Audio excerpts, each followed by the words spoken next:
Karena Quran itu pencemburu, dia tidak bisa diduakan dengan yang lain. Dia tidak bisa diduakan dengan musik, dia tidak bisa diduakan dengan gadget, dia tidak bisa diduakan dengan game, dan lain-lain. Maka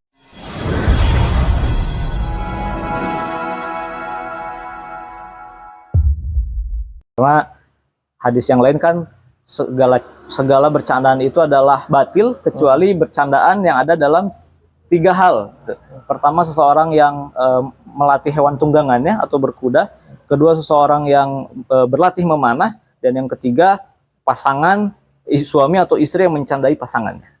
Itu 3 bercandaan di dalam hal tadi adalah hak.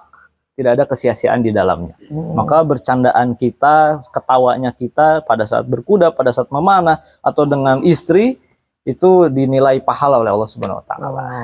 Allah. Catat nih, luar biasa nih. Kang, Ane pengen nanya nih, mumpung ada halinya nih. Jadi pernah nih mendengar bahwa ketika mau memanah, sebaiknya urutan belajarnya itu berawal dari renang. Setelah berenang berkuda, baru memanah. Nah, beliau alasannya ketika berenang itu untuk menguatkan tulang punggung sama pernafasan. Buat pernafasan sama tubuh, terus berkuda untuk menguatkan tulang punggung dan leadership. Dan ketika memanah itu untuk menguatkan konsentrasi dan fisik. Benar nggak sih harus berurutan atau sebenarnya bebas? Kalau saya pribadi sih selama ini lebih mengutamakan olahraga memanah dulu mungkin ya. Memanah dulu sebelum saya naikkan ke atas kuda, saya matangkan dulu di olahraga memanah. Karena untuk keseimbangan tubuhnya, untuk tadi kontrol emosinya gitu. Karena kita atasi dulu benda mati, busur dan anak panah, baru kita atasi benda hidup. Makhluk hidup gitu, kuda gitu. Jadi karena kalau belum terbiasa nih, emosi belum terkontrol di memanah, udah naik kuda itu biasanya kuda dengan dia itu emosinya bertabrakan. Sehingga akhirnya kuda mau kanan, dia kiri. Kuda maunya ke kiri, kita maunya ke kanan. Akhirnya ada banyak kejadian jatuh dari atas kuda. Itu saya sangat menghindari jatuh dari atas kuda. Kalau untuk teman-teman yang latihan ya, karena itu cukup berbahaya. Maka untuk menghindari hal-hal tersebut, saya nggak bisa menghilangkan resiko. Saya hanya bisa meminimalisir resiko dengan cara tadi saya matangkan dulu dia dengan olahraga memanah, keseimbangannya, keseimbangan tubuh, keseimbangan emosi, fokusnya dan lain-lain. Tapi kemarin saya masih berguru juga kan, saya masih punya guru juga, Ustadz Zulfan. Kemarin saya dari tempat beliau Soreang, saya kemarin sowan juga kalau saya mau sedang bikin pesantren yang ada tahfiz dan furusiahnya. Beliau menyampaikan, jangan kamu ajarkan mereka memanah dengan busur dan anak panah sebelum mereka matang bela dirinya. Itu ilmu yang baru saya dapatkan. Saya tanya, kenapa Ustadz, kenapa harus bela diri dulu? Karena kata beliau, beda mental orang yang punya basic bela diri dengan yang tidak itu berbeda. Berbedanya pengaturan emosi orang yang sudah belajar bela diri dengan yang belum itu berbeda. Jadi matangkan dulu bela dirinya apapun itu. Mau ngajarin silat, mau ngajarin tadi Muay Thai, mau ngajarin tinju, mau ngajarin gulat, gitu kan. Apa saja pokoknya bela diri. Nanti matangkan dulu, setelah itu baru kamu kasih katanya busur dan anak panah. Itu ilmu yang baru saya dapatkan kemarin, yang insya Allah akan saya amalkan di pondok pesantren yang sedang dibangun. Insya Allah. Luar biasa, berarti ini harus gulat-gulat dulu nih. Nah Kang, Ane pengen tahu nih, selain tadi kegiatan antum di pesantren nanti ya, atau yang sekarang lagi dijalanin, ada nggak sih sisi bisnis atau apapun yang dikerjakan gitu? Untuk apakah fokus di sana aja atau ada bisnis yang lain juga?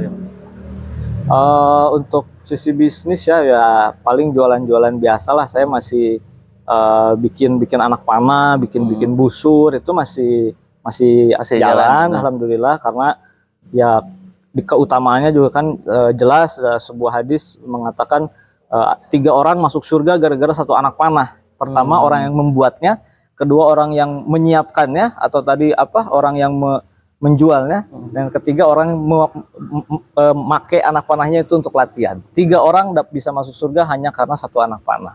Maka saya masih semangat gitu untuk membuatnya, untuk menjualnya, menyebarkannya, dan juga untuk memakainya. Itu mudah-mudahan menjadi wasilah lah Wah, itu udah berapa busur panah nih yang dijual? Anak Wah, panah nggak tahu, berapa nggak tahu, tuh? nggak tahu tuh.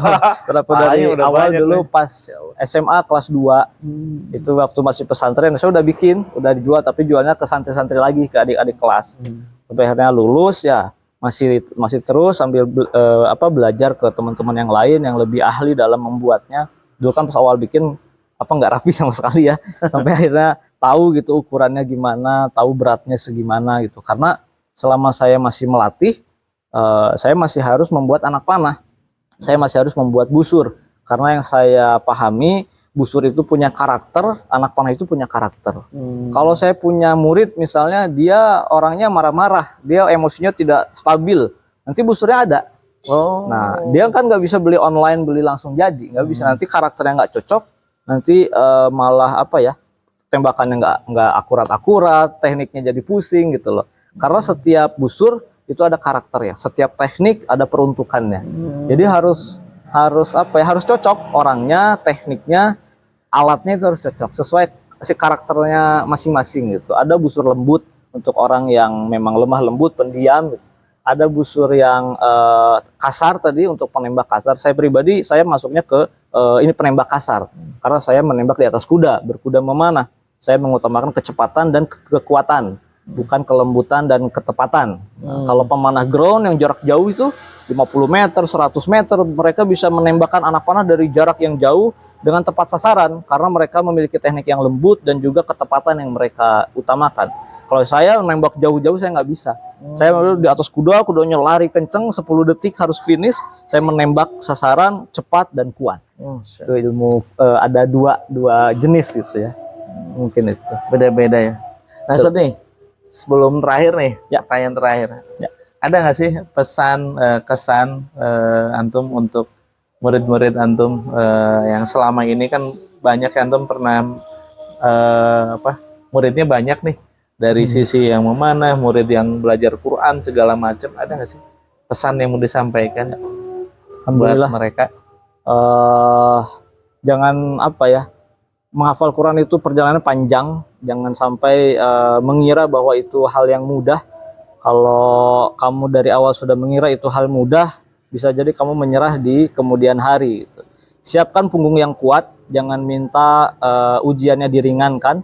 Siapkan waktu yang panjang, duduk berlama-lama dengan Quran, karena Quran itu pencemburu. Dia tidak bisa diduakan dengan yang lain. Dia tidak bisa diduakan dengan musik, dia tidak bisa diduakan dengan gadget, dia tidak bisa diduakan dengan game, dan lain-lain. Maka siapkan waktu, siapkan diri, siapkan mental untuk menghafal Quran, untuk menyelesaikan hafalan, karena menjadi seorang hafiz itu tidak mudah, menjadi keluarganya Allah itu tidak mudah, pasti banyak ujian yang berat yang akan menimpa kalian.